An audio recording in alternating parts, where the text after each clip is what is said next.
Hello everyone. Today we're going to look at using Excel for the student T distribution. So for these examples, we're going to assume that n is 50 and therefore the degrees of freedom is 49. So remember, the degrees of freedom is n minus 1. So we have 49. We're going to have some problems that look like the probability that T is less than or equal to a number, the probability that T is greater than a number, or the probability that T is between two numbers. So it's going to be very similar to the normal distribution that we've used in the past. So for Excel, just like with the normal distribution, it typically has problems that look like the probability that T is less than or equal to a number. So in this case, it's just going to be exactly the same thing. I will make it bigger. The command that we're going to use, so again here I will type it without the equal sign so that it's still going to be here, and over here I'll do the equal sign. So I'll do the equal sign first that we see what comes up. So it's the student T distribution, so it's T.dist, and if you notice we have a couple options here. We're going to do the first one, so just T.dist, open parentheses, and again it tells us what we need to put in. So x is our T value, so 0.34, comma, degrees of freedom. Sorry about that. Degrees of freedom is 49. Degrees of freedom 49. And then just like with the normal distribution, we're always going to have this last one, the cumulative, be a 1. So it's going to be true, we want the cumulative distribution. And again, that's from negative infinity up to our x value, which in this case is 0.34.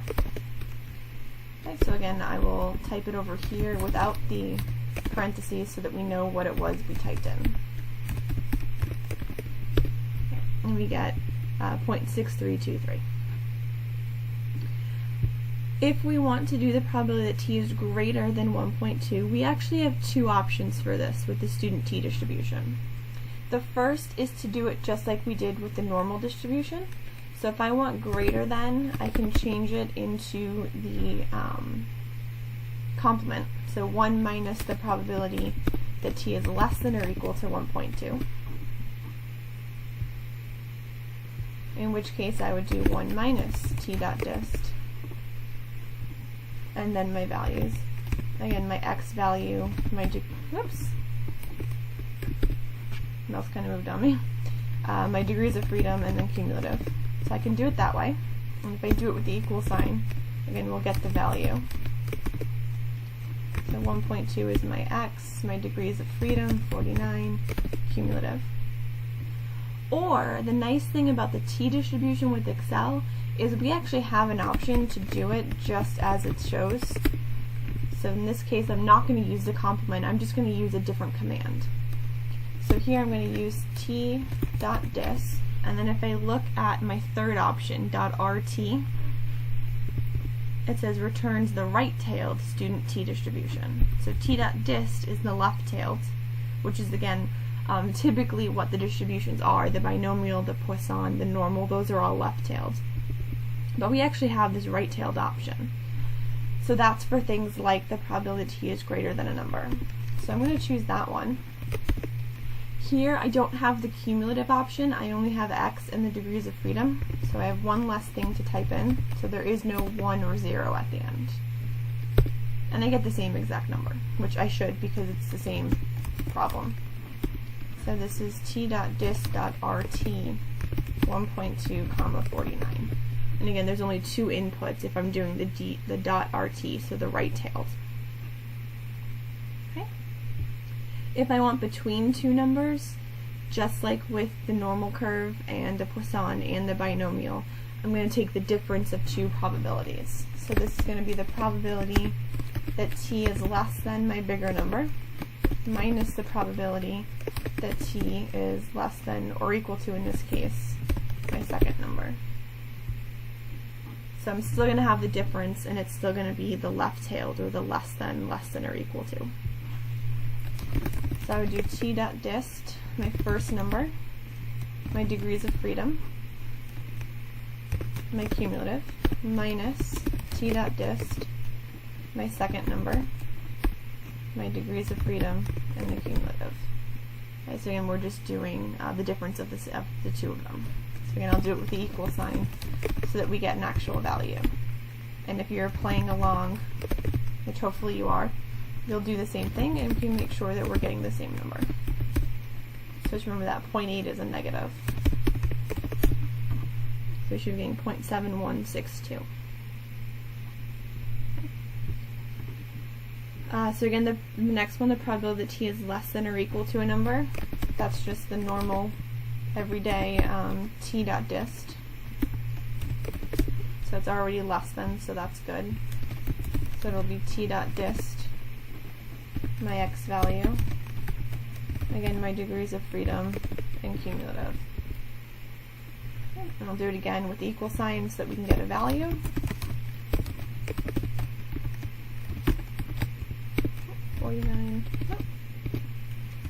Don't know where that d came from. So t dot dist negative 0.4, comma 49, comma 1 should give me 0.3454.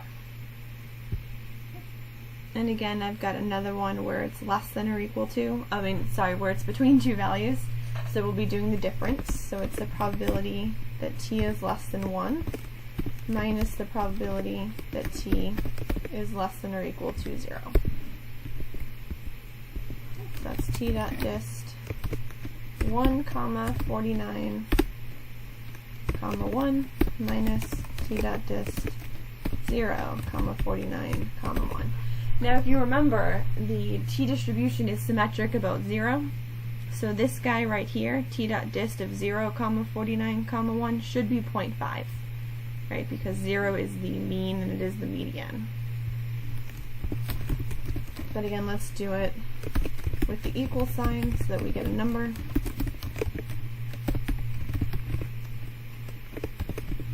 And we get 0.3389. So something minus 0.5. So this something must have been 0.83389. Okay. So I'm going to actually include another one in here. We'll do another one of p greater than. So what's the probability that t is greater than or equal to negative 0.75? And again, we're going to have two options, so I'm going to do both of them. Okay, I'm going to insert another row here. And we're going to do it using the complement and then using the right-tailed distribution. So I'll start with the the complement, sorry. So the probability that t is greater than or equal to negative 0.75 is the same as 1 minus the probability that t is less than negative 0.75. So again, using complements. Just like before, it'll be 1 minus t dot dist, negative 0.75, 49, comma 1. And again, I'll do it up here with the actual equal sign so that we get a value. So negative 0.75, 49, 1. So we're getting 0.7716. So then hopefully it makes sense that our answer is bigger than 0.5. It's the probability that t is greater than or equal to a negative number. And again, the probability that t is on either side of 0 is 0.5. So I've got all the positives plus some of the negatives. So I've got a probability that's got to be bigger than a half. The other way I can do it is using what I have, which is a right-tailed problem. So I can use t.dist.rt and then my value and then 49. So again, if we're using the right-tailed version, we don't have that cumulative option, so we've only have two inputs. Okay. So again, t.dist.rt and then my x, negative 0.75 degrees of freedom. And again, in both cases I get the same answer. So there are two different methods really of deciding which one you'd rather use. You can use the complement if you're used to that. You've been doing the complement with the normal curve. You did the complement with the Poisson, with the binomial, so you might be more comfortable with that. Or this one, it's a little bit of a shortcut. You don't have to do the 1 minus, but you do have to remember when to use it. So it's a give and take, depends on your preference. So you can use either one.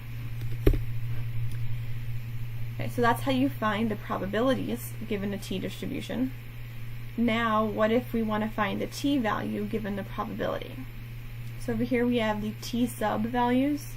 Remember that t sub alpha, that alpha is the area to the right, but unlike with the probabilities here, the t-distribution's inverse only has probabilities to the left. So if we want to do a probability, if we want to find the t-value, knowing the area to the right, we have to change it into the area to the left.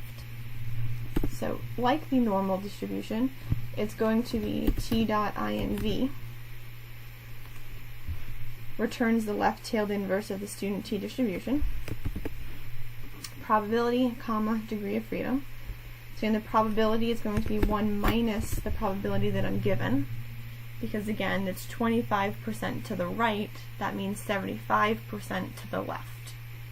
Okay, so 1 minus 0.25, comma, the degrees of freedom. Okay, so I'm going to get rid of this equal sign so that it stays there. And then again, I'll type it again over here with the equal sign. And again, you can either leave it as 1 minus 0.25 here, or you can actually do it out and put 0.75. Either one is fine. But we get 0.6795.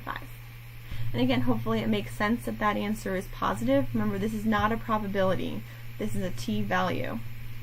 It's positive because only 25% of the area is to the right of it. So I have to be positive because, again, that 0 is that 50-50 mark. But again, this is not a probability. This is a t-value. Okay, so with t sub 0.01, it would be t inverse 1 minus 0.01, comma, 49. And again, 1 minus 0.01 is just 0.99. So when I do it over here, t dot inverse, I can just do the 0.99 because I know that subtraction. Okay. And again, this guy is a much larger t-score than the previous one because there's only 1% to the right, so I have to be further to the right or more positive than the previous one. For the last one, t sub 0.87, 87% is to the right, which means only 13% is to the left. So I know that my answer has to be negative because it's on the more area is to the right than to the left. So I know that I have to be in the negatives. So t inverse 1 minus 0.87, comma, 49. And again, I can actually do that subtraction out. It's 0.13. Or I can leave it as 1 minus 0.87. And again, I do get a negative number. Okay. So play around with it on Excel. Again, hopefully you've been doing this along with the video and you're getting the same values. So just let me know if you have any questions. Thanks.